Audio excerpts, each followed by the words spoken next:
He wasn't a chemist. He wasn't even particularly violent. But the man who flooded America with fentanyl understood one thing. In the drug trade, efficiency is everything. His name appears in no indictments, his face in no wanted posters. But intelligence analysts believe he was present at the meeting in 2014 when the Sinaloa cartel made the decision that would kill more Americans than the entire Vietnam War. The meeting likely took place in Culiacan, Sinaloa's capital, a city where cartel leadership operates with near impunity, where multi-million-dollar mansions sit behind walls topped with broken glass, where everyone knows who runs the streets and no one dares to say it out loud. The men in that room weren't discussing violence. They were discussing mathematics, return on investment, market efficiency.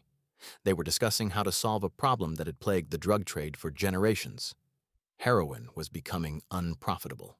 To understand why they made the choice they did, you have to understand the economics of extinction. For decades, heroin had been the cartel's premium product. The Sinaloa Mountains were perfect for poppy cultivation. High altitude, remote, difficult to police. Mexican black tar heroin had flooded American cities since the 1970s, following the French Connection's collapse and the Turkish opium crackdown. But heroin had a fatal flaw. It was agricultural. You needed land, thousands of acres of poppy fields, visible from satellites, vulnerable to eradication campaigns. You needed farmers who could be arrested or turned into informants. You needed time. Poppies take 4 months to mature, and you could only harvest twice a year. You needed processing facilities to convert raw opium into morphine base, then into heroin. Each step added risk. Each step added cost. And then there was potency. Heroin's strength varied wildly depending on the source. Mexican black tar typically ran between 20% and 40% pure. To get a user high, you needed volume. Volume meant bulk.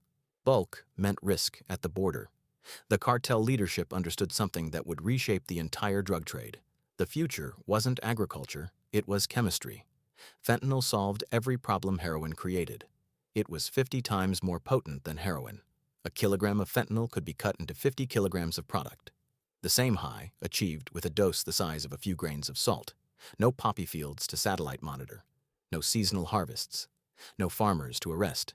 Just chemicals, lab equipment, and a recipe you could find on the dark web. The economics were staggering.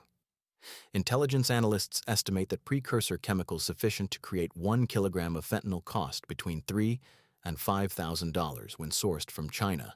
That kilogram, once cut and distributed, could generate over $1 million in street revenue. Some estimates put it higher, much higher, depending on the market and the cut ratio.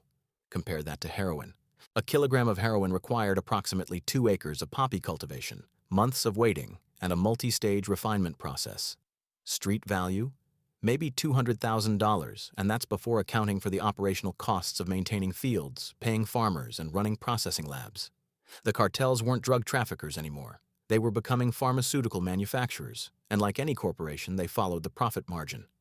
But there was a rationalization too, one that cartel members would repeat in intercepted communications, in interrogations, in the rare moments they spoke candidly, "We're just meeting demand."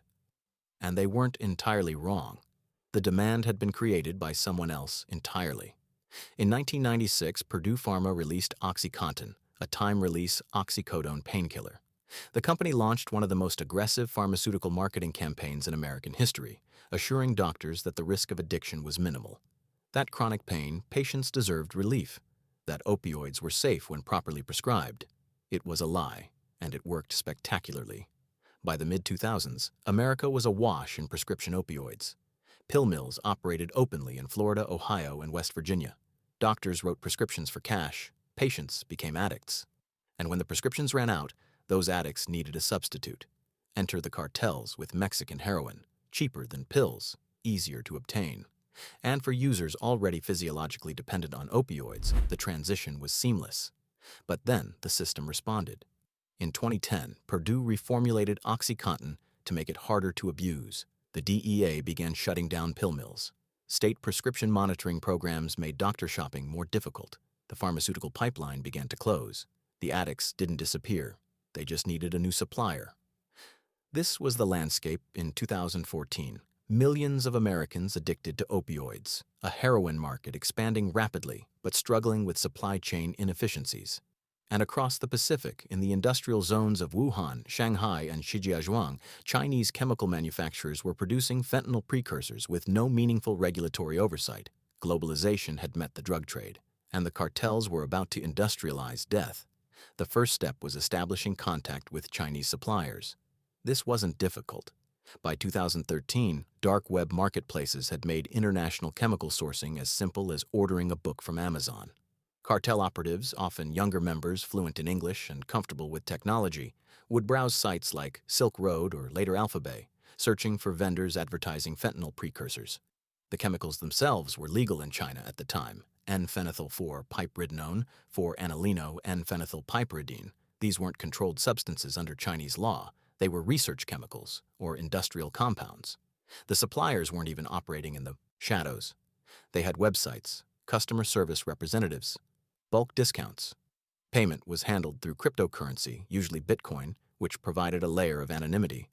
Standard procedure would involve an initial test order, perhaps 1 or 2 kilograms, to verify quality and establish trust. Once the relationship was confirmed, orders would scale. 10 kilograms, 20, 50. Shipping was surprisingly mundane. The precursors would be packaged in commercial containers labeled as industrial plastics or cosmetic ingredients and sent via international freight or express courier services. FedEx, DHL, China Post. Most shipments arrived without inspection. Customs agencies were overwhelmed, and the chemicals looked like any other white powder.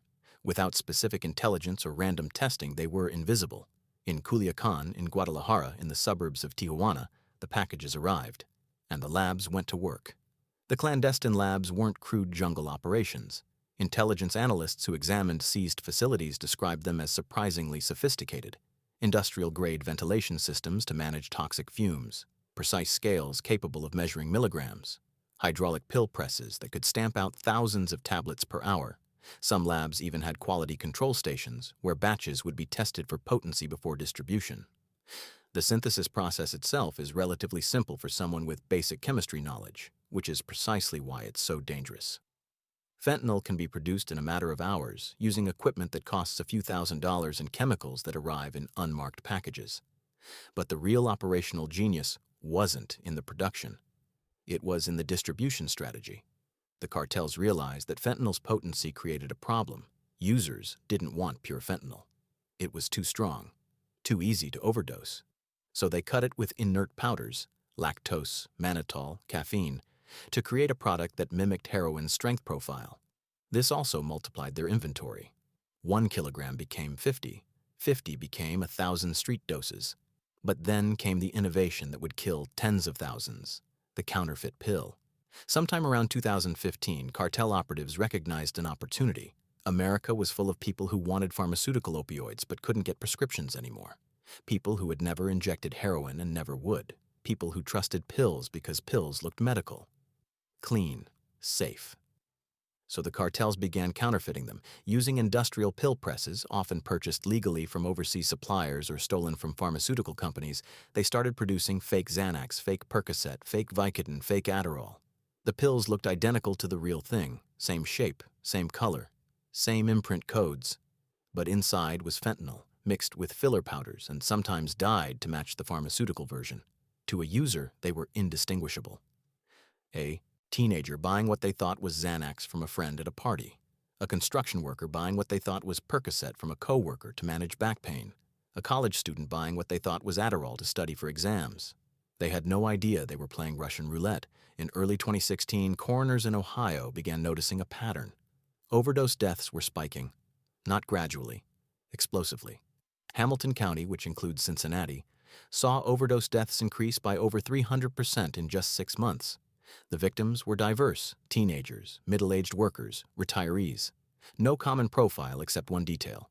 Toxicology reports showed fentanyl, but here's what made it terrifying. Many of the victims had no history of opioid abuse. They weren't heroin users. They were people who had taken what they believed was a prescription pill. Emergency rooms began seeing a new phenomenon. Patients arriving in clusters, often from the same party or the same dealer. Multiple overdoses from the same batch of pills.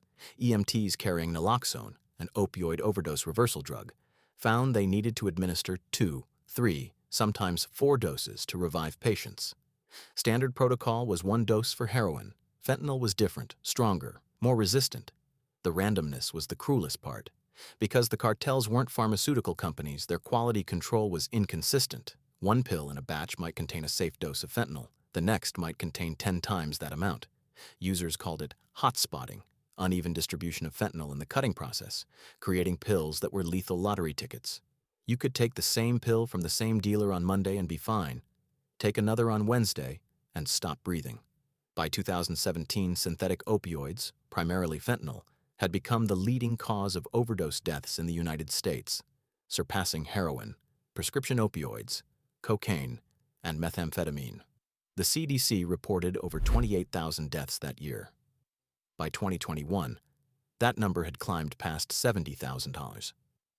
To put that in perspective, more Americans were dying from fentanyl overdoses every year than died in the entire Vietnam War, which spanned nearly 2 decades. And the cartels were making more money than ever. The fentanyl boom created a new kind of cartel war, not over territory in the traditional sense, but over supply chains. Whoever controlled access to Chinese precursor chemicals controlled the future of the drug trade.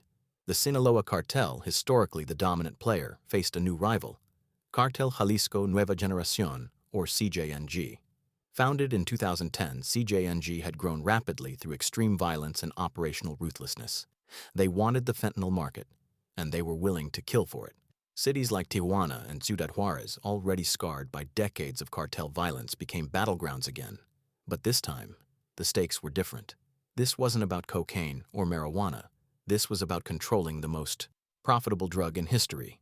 Intelligence analysts estimate that both cartels established direct relationships with Chinese suppliers, often operating through the same vendors. This created a bizarre dynamic, rival cartels buying from the same sources, competing not through exclusive access but through operational efficiency and distribution networks.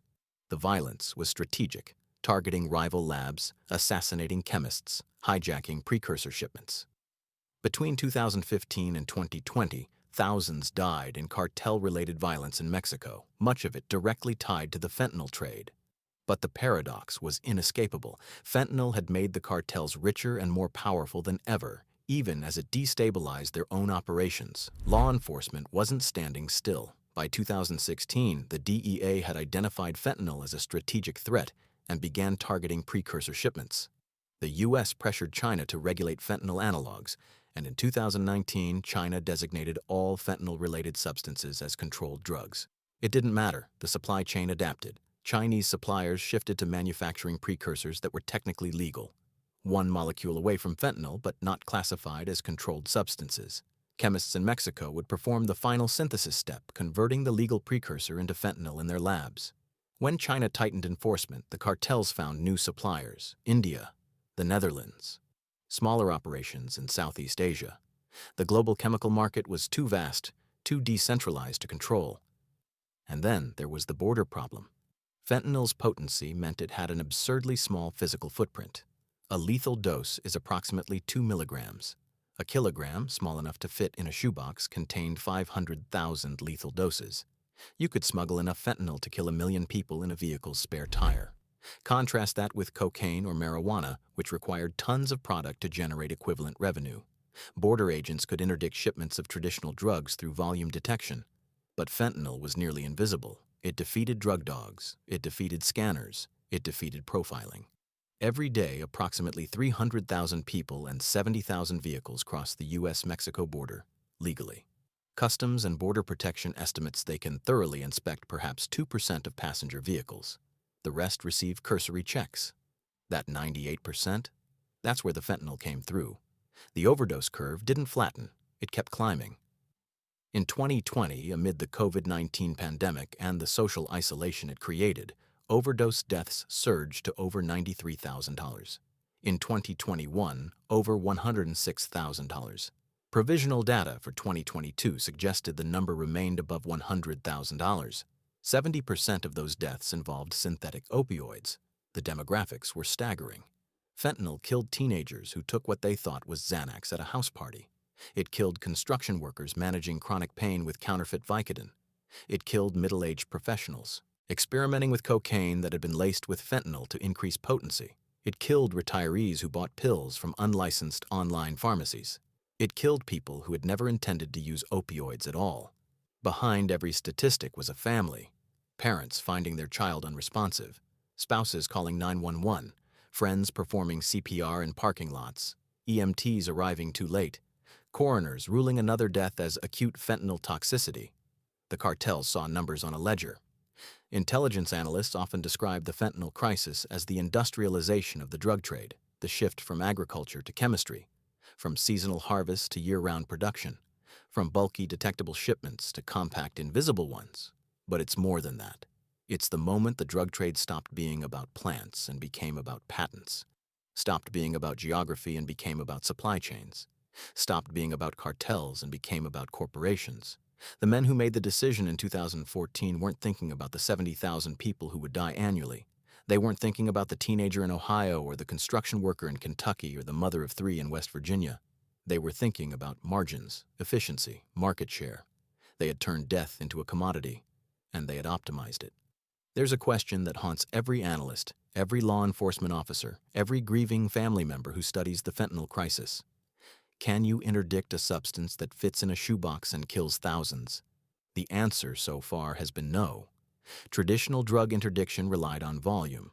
Seize enough shipments and you disrupt the market.